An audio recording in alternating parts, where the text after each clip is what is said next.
world of Marvel is an easy way to alter good and bad. There's some things that piss me off about Marvel, and there's some things that make me love that I am a Marvel fan. It's never really been the characters. But we're not here to talk about what pisses me off about Marvel.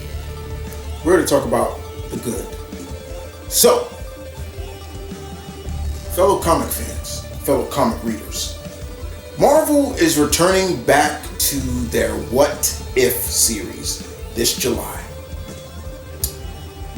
Now, I kind of like what Marvel is doing with this now. They're basically, it's kind of like not an annual thing. It's they do it when they feel like it. It is kind of like almost like a semi-annual thing. It is kind of semi-annual. But this time around, we got 4 new stories, what if stories, that will include Venom, Moon Knight, and the other 2 are interesting because they've already happened to a degree. But I've been loving what Marvel has done with the new run of What If. The What If series was always great. It was to me, it was always creative. It was always cool to see. Like, it was like Elseworld stories like at DC, where it's like, okay, what if this happened instead of this? For example, I remember, of course, one of my favorites is what if there was the Fantastic Five, or what if Thunderbolt Ross became the Hulk? Things like that. There was always something cool about that. But this time around, it's got Moon Knight, and if I remember correctly, there's never been a what if story with Moon Knight. I don't think there's ever been. So it's going to be really interesting. The other one, there's one that deals with Loki. There's one that deals with Moon Knight. One that deals with Venom. And one that deals with Spider-Man or Gwen Stacy. So let's go down the list. And I'll tell you which ones I really like and which ones I could kind of go without. So let's go down the list, shall we? So I hope you guys enjoyed this.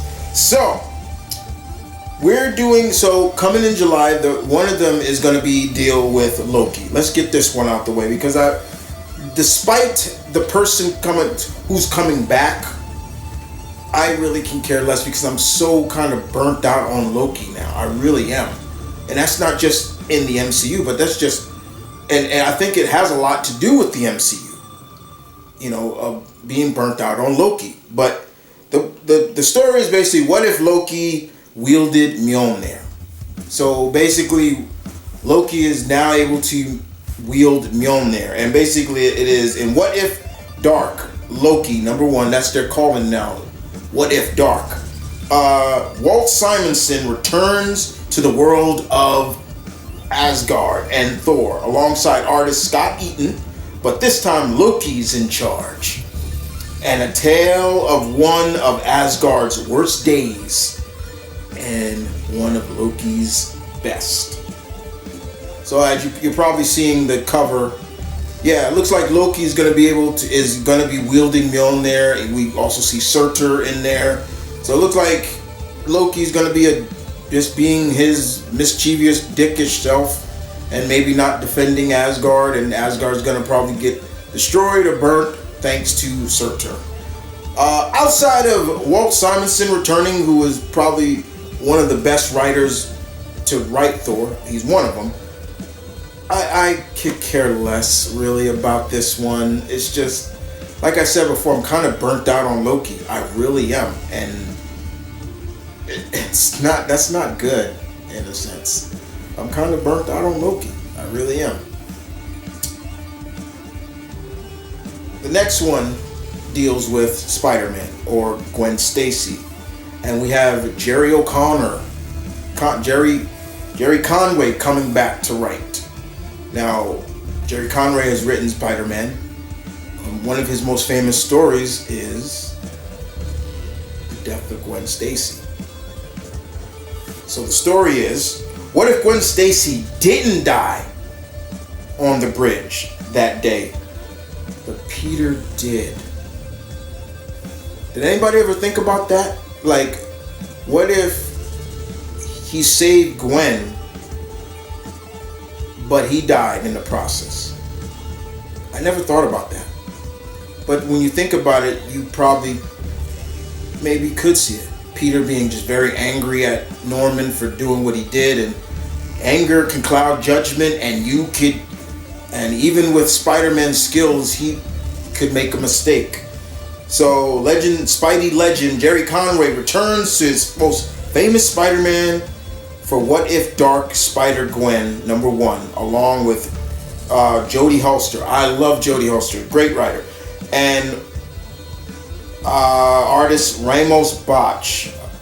Enough said. That's it. Okay. Now, first of all, I could care less about that Greg Land cover. I could care less about that. But this seems right up my block. I will check this out. For me, it's Spider-Man. Of course, I'm gonna check it out. That's something to do because I'm really interested in seeing how Mr. Conway is gonna write this and what's gonna kill Peter. Like, would it be Green Goblin or is it something else? But yes, what if Gwen didn't die? What if Gwen was saved but Peter died? That makes that makes me very intrigued by that. And you got Jerry Conway and Jodie Holster writing it. I'm on board. I'm on board this. Definitely indeed. The next one, I'm going to save the last one because that one has really got me interested. The next one is, once again, it plays off of the origin of this character. So basically, what if Moon Knight didn't survive his battle with Raoul Bushman? So remember, when Bushman left him for dead, and they found him, found him and took him to the altar of where Khonshu was, and Khonshu brought him back to life. And then Moon Knight and Mark he didn't have the costume yet, but he put on a rag and covered his face, and he went out to fight Bushman because Bushman had Marlene and her father. Okay, so what if he didn't survive? What if him coming back, Khonshu brings him back just so he could die again? Let's see what goes on. So it basically says, what if Khonshu's avatar is slain? Khonshu's avatar is slain. Khonshu, a different god, empowers their own surprise new champion. From the darkness emerges a new force to light the way. Luminary.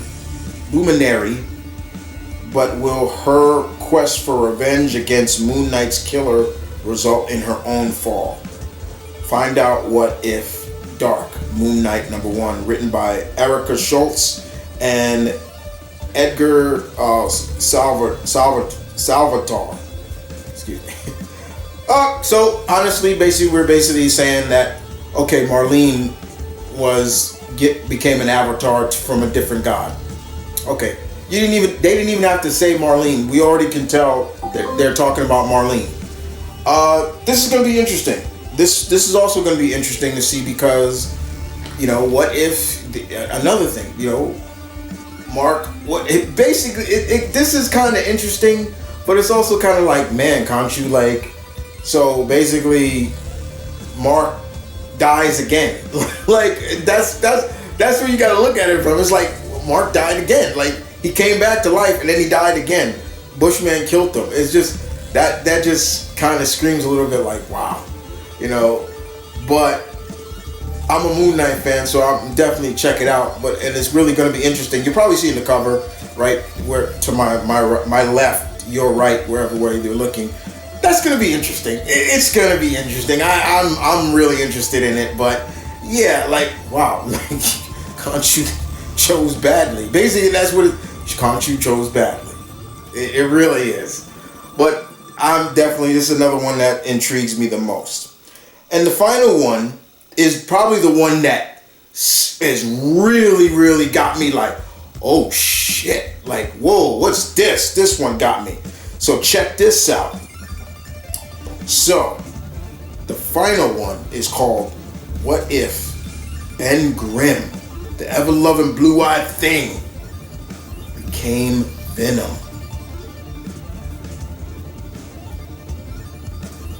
What? Listen to the synopsis. Here we go. So when Ben Grimm returns to Earth after his exploration of space post-Secret Wars, he finds that the Fantastic Four has trapped a helpless Clantar, that's symbiote, that's what the symbiotes are called, in Reed's lab. But is that symbiote really helpless? Or is it truly one of the most dangerous symbiotes in the galaxy? Witness the birth of a brand new Venom in What If Dark Venom. Stephanie Phillips and Jeffro Morales will do the writing. Again, very interesting. I'm wondering where they can go with this. So basically what they're implying is Spider-Man never got the symbiote. Basically what they're saying, and it was Ben somehow gets it. So it's going to be really interesting to see like how that's going to affect Ben in a sense, because and how stronger is Ben going to be, because he's already strong. This is the thing, but now he's got a symbiote. So, and how much is that symbiote going to mess with Ben's mind? Will he flip out on the people he loves? For example, will the symbiote may bring out feelings of anger towards Reed? Remember Ben that was very upset with Reed because of what happened to him. Will the symbiote bring that back out? I'm like, yeah, you made me into this. You know, you this is your fault, and start trying to kill them. You know, it'll be, hopefully it ends happily. It could end badly, but you got to also remember the symbiotes. We got Johnny. Symbiotes are weak against fire. They don't like fire. It's not just sound. Fire also is a weakness to them. So it's going to be really interesting. But that one really, once I saw that one, I was like, oh, yo, that one's got me interested. The other, so out of the four, the one that I'm really, really intrigued more about is What If Dark Venom, number one. That's the one I'm really intrigued in, because I want to know how Ben is going to be as Venom. The What If Gwen lived, I'm interested in, what if Moon Knight are the ones, out of the four, those are the three that I really intrigued. I'm not that intrigued by the Loki. Despite Walt Simonson coming back, I'm not that intrigued. It's just like, I think the MCU really burnt me out of Loki. And I need time away from Loki. That's what it comes down to. That's all that it comes down to, is just time away from Loki for me, in a sense, because I'm burnt out on him. So, what do you think about the new What If comics that are coming out this year? Which one are you intrigued more about? I'd like to hear what you guys think, my pack, as always. And with that being said, this is M.V.K saying peace and love. Stay tuned. Stay safe. See you guys next time.